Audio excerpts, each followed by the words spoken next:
Hi guys! So today we have a yoga contortion stretch. It is very much catered towards contortionists who want to kind of get a little bit more into yoga. So it will be fairly advanced, and as the session kind of progresses or follow along progresses, it gets a bit more advanced. So I hope you guys enjoy this video, this follow along. Please subscribe to my channel if you're not already, give this video a thumbs up and let's get on with it. Starting with your feet shoulder width apart, you're going to bring the arms out to the side and then lean over to the side, bring the arms back to the side and then leaning to the other side. And then you're going to bring the chest to the wall in front of you and then the arm up into a warrior pose. Then we're going to change sides, so leaning back over to the side, arm to the wall, flatten the back, arm reaching to the ceiling, head up to the ceiling, and then we're going to go into a plank position, pressing up into a cobra, coming back into sitting on the feet child's pose, back into a plank, and then back into downward dog, bringing the feet slightly closer into the hands and rocking gently from one side to the other. Then we're going to lift one leg up into the air, try and lift as high as you can, keeping the legs straight and then changing to the other side. We're going to drop down to the knees, come into a cat-cow position, so lowering the lumbar spine down to the floor, thoracic spine up to the ceiling. Then we're pressing back into a downward dog and just gently going from one side to the other with the feet. Back into a plank position, driving up into a cobra, heels down into the child's pose and then driving back into that downward dog position.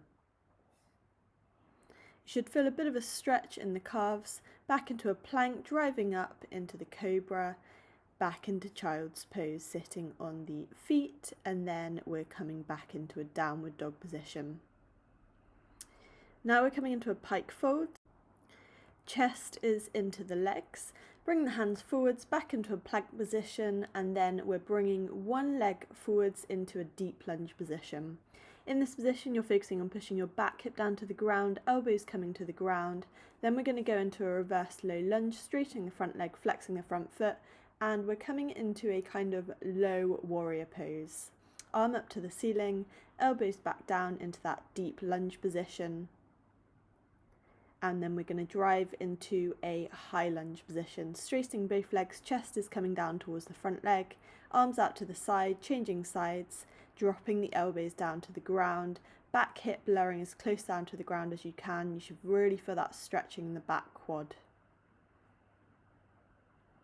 We're coming back into that reverse low lunge on the other leg.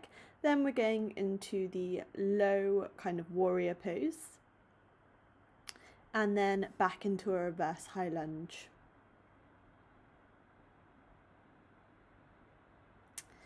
Driving back into a downward dog position and then coming back into a plank, chaturanga, into a cobra, sitting back on the heels into child's pose. Coming up into a downward dog position, walking the feet into the hands, dropping back into a pike fold, reaching the arms up to the ceiling, bring the hands down to heart center, and then we are going to go into a deep squat position. Make sure you're keeping the chest up in this position, driving the knees out to the wall behind you, and you should feel that stretching the groin. Bring the hands down to heart center, back into a deep squat position, and then we're going to go from side to side with the lunges.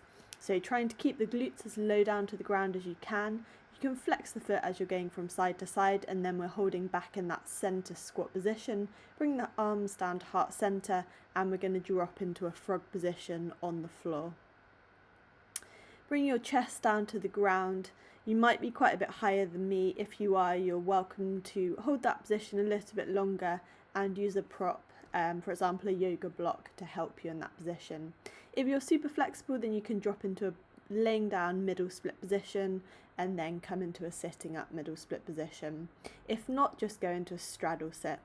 Then we're going to go into a pigeon position, so bringing the left leg in front of the body, lowering the chest down to the ground, not holding for too long, and then we are going on to the other side. So lowering the chest down to the ground. You should feel that stretching in the outer glute of the leg which is bent in front, potentially the back hip which is behind you. Then we're just going to go back into a lunge position and we're going to slide down to splits. If you can't do splits, then I'd suggest just staying in that lunge position and holding that. Or you can do a split position and grab some yoga blocks. If you're down in split, then you can lower the chest down toward the front leg. And then we're going to come over to the other side, back into that lunge position, sliding down to the other leg splits. Again, you can just hold the lunge, you can grab some yoga blocks, just don't push it beyond what feels comfortable. Lowering the chest down to the ground, that split position, we're driving back up into a cobra position, driving the shoulders to the legs. And we're just coming in and out of that cobra, lowering down to the ground, nice and controlled, squeezing the glutes as you're doing this. You've got the option, you can bring the arms up and hold if you're super flexible, coming back down into a child's pose position, and then back onto your front and back into a cobra. Just coming out in and out of this cobra position again, so we're driving the chest back, driving the shoulders back, lowering down to the ground, and then sitting back into a child's pose, coming up and into a cat-cow position. With each cat-cow, try and get a little bit deeper into that back bend position. Then we're going to jump the feet through the middle and we're going to come into a bridge. So try and drive the armpits to the wall behind you, get the legs straight in this position, holding for a couple of seconds, bringing the feet over the head into a laying pike fold, and then just rocking the back nicely for a bit of release. We're going to bring the legs together, arms up above the head, and we're going into hip hinges in that pike position. So for this, you want to make sure the back is staying straight the whole time, the arms are staying by the ears, and we're lowering down, trying to keep the legs straight. Then we're going to go back into a bridge position. So perfect bridge, get the legs straight, driving the armpits to the wall behind you, and then lowering back down and into some more rocks. Bring the chest into a full pike fold, and then rocking back, and then back into a pike fold. Flex the feet if you want a bit more of a stretch in that position. This time we're going to go into straddle lowers down to the ground. So again, it's a hinge at the hip, keeping the arms by the ears, nice and straight with the back, all the way down to the ground. And I'm doing about 5 to 10 of these.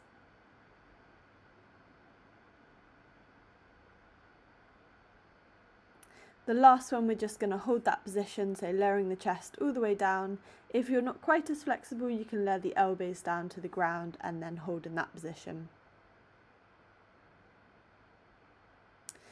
Coming up out of that position, we're going to go into another bridge. So we are driving the armpits to the wall behind us, nice straight legs, and then we're actually going to do bridge walk-in. So walking the feet into the hands and then back into a bridge. Make sure the shoulders are staying pushed out to the wall behind you the whole time. And going for 2 more. Coming out of that position, bring the legs behind you into a pike fold, back into a forwards pike fold, and then rocking back into a pike fold, forwards and backwards. Then we're going to go into another bridge, exactly the same. So make sure you're in a perfect bridge position first, then we're walking the hands into the feet, and then we go for another one.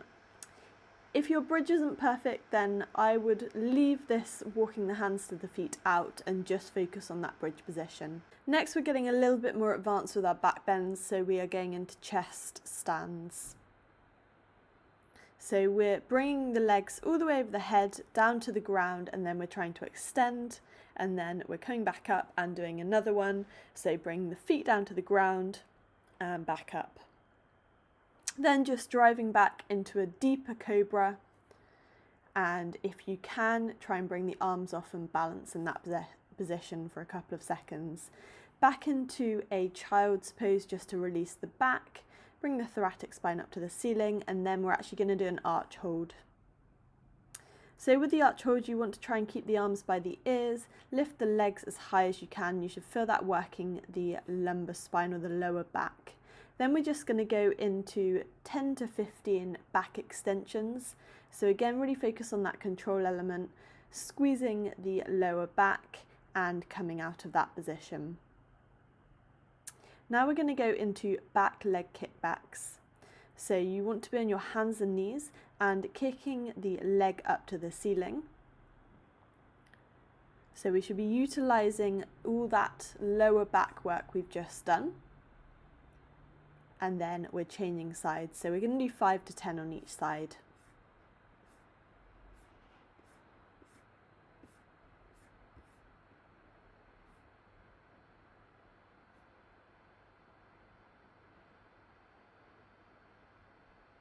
Then sitting back on our heels into a child's pose, just to release the back again.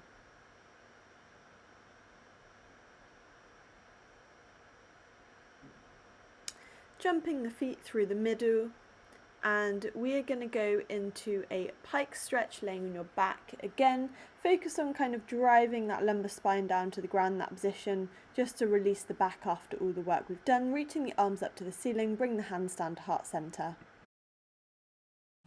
Thank you so much for watching that video. I hope you guys enjoyed it, and I will see you for the next one. Bye!